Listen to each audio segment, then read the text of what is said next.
Senate Bill 14 having received 18 yes votes, 10 nay votes, with 1 being absent, passes its body and referred to the House for its further action.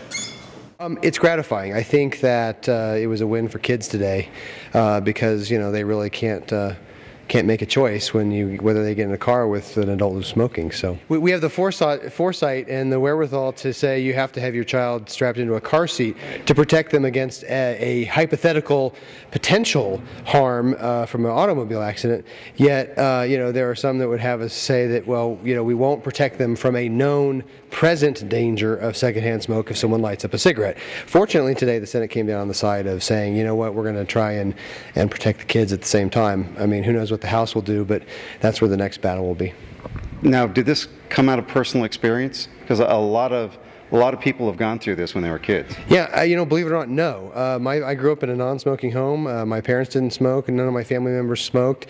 This is something that some constituents I heard about, and I saw some national reporting about it, and just thought it was something that was important that I thought I would take up. And so, if Utah passes this, then we will join a growing number of states who are making this move.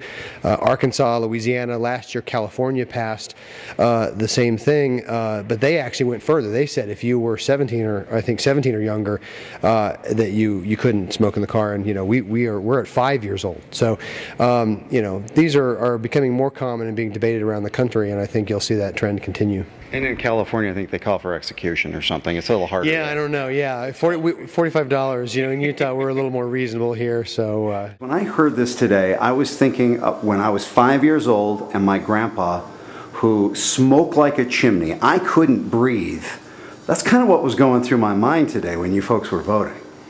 Well, I had a grandfather that did the same thing until he dropped one on the seat of his car, and his car was his favorite possession. But as a child, you really have no say-so on what's going on. You don't tell them where to turn, you don't tell them how fast to drive, and you don't tell them not to smoke. You've got absolutely no say-so. I believe that as a health issue, it's important that we help provide for a healthy environment for our children.